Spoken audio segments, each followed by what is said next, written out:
حضور نے ارشاد فرمایا جب کوئی شخص فوت ہو جاتا ہے تو اس کا جو سلسلہ اعمال ہے منقطع ہو جاتا ہے، عمل کے کھاتے کلوز ہو جاتے ہیں، لیکن فرمایا 3 سلسلے ایسے ہیں جو ختم نہیں ہوتے، 3 کھاتے ایسے ہیں جو جاری رہتے ہیں۔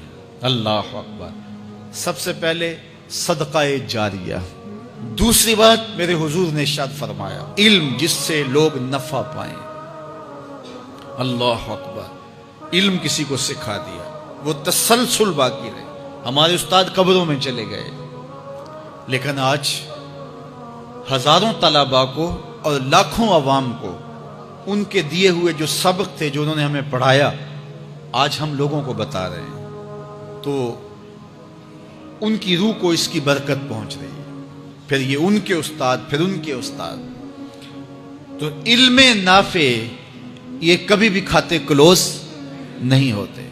اور تیسری بات میرے حضور نے فرمایا نیک اولاد جو ماں باپ کے لیے مغفرت کی دعائیں کرتی ہے، یہ صدقہ جاریہ ہے، یہ کبھی بھی ختم ہونے والا سلسلہ نہیں ہے۔ میں کہتا ہوں کہ اولاد اگر نیک ہے، اہتمام سے دعا نہیں بھی کرے گی تو دن میں کتنی مرتبہ کہے گی ربنا اغفر لی والدی، اے اللہ مجھے بھی بخش دے، میرے ماں باپ کی بھی مغفرت کر دے۔ ایک شخص کے 5 بیٹے ہیں، 4 بیٹیاں ہیں، 3 بیٹے ہیں، 4 بیٹیاں ہیں، تو اب سارے نمازی ہیں، تو روزانہ 5 نمازوں میں کتنی مرتبہ ربنا اغفر لی والدی۔ تو اولاد والدین کے لیے اسپیشل دعا کرتی ہے جو ہے وہ نماز کے اندر، اور اگر اولاد صالح نہیں ہے تو نماز کے اندر دعا کرنا تو دور کی بات ہے، چونکہ وہ نماز نہیں پڑھتی، صالح نہیں ہے تو دعا کیا کرنی ہے۔ ایسی اولادوں کو بھی میں جانتا ہوں جنہوں نے اپنی سکی ماں کا جنازہ نہیں پڑھا، سکے باپ کا جنازہ نہیں پڑھا۔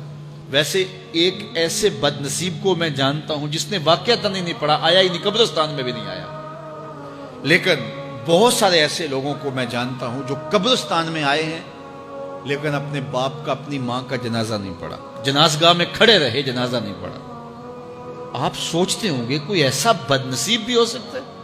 میں کہتا ہوں ایسے بد نصیب لوگوں کو آپ بھی جانتے ہیں۔ یہ کون بد نصیب ہیں؟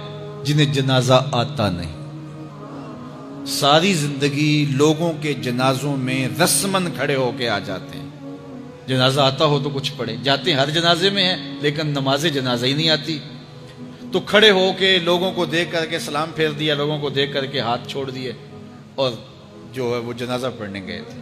اور جب اپنے ماں باپ فوت ہو جاتے ہیں تو کیا سارے کام چھوڑ کے جنازہ سیکھتے ہیں کہ ساری زندگی لوگوں سے فراڈ کیا، دھوکہ کیا، آج اپنی سکی ماں کو دھوکہ تو نہ دوں، آج اپنے سکے باپ سے تو فراڈ نہ کروں۔ ساری زندگی جو لوگوں سے فراڈ کرتا رہا، پھر ایک دن اپنی سکی ماں سے بھی فراڈ کیا، اپنے سکے باپ سے بھی فراڈ کیا۔ اور مجھے بتاؤ شخص سے بڑا کوئی بدبخت ہو سکتا ہے کہ جو اپنی سکی ماں سے فراڈ کرے اور وہ بھی مرنے کے بعد، سکے باپ سے فراڈ کرے، اس کی لاش پڑی ہوئی ہو اور وہ اس سے فراڈ اور دھوکہ کر رہا ہو؟ اگر اس کے اندر ضمیر ہو تو ڈوب کے مر جاتا کہ میں اپنی ماں سے فراڈ کر رہا ہوں اور اپنے باپ سے فراڈ کر رہا ہوں۔ تو یہ کتنی بڑی بد نصیبی ہے کسی اولاد کی اور کسی ماں باپ کی بھی کہ اس کی اولاد بھی اس کے لیے جنازہ پڑھنے کی صلاحیت نہیں رکھتی ہے۔ اور وہ کتنے خوش نصیب ماں باپ ہیں جن کا جنازہ خود اولاد پڑھاتی ہے۔ اتنی صلاحیت اور اس قدر اللہ نے ان کو خیر کی توفیق دی ہے کہ وہ خود اس قابل ہے اور اس منصب پہ ہے کہ وہ اپنے ماں باپ کا خود جنازہ پڑھائے۔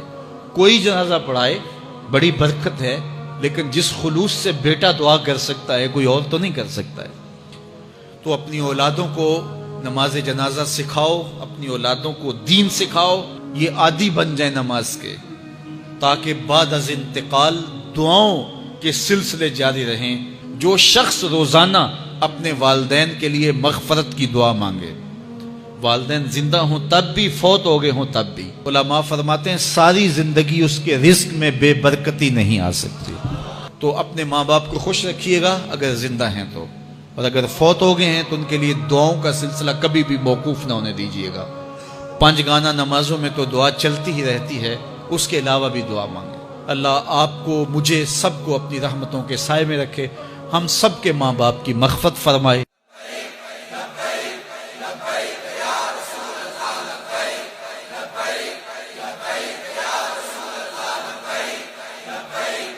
لبیک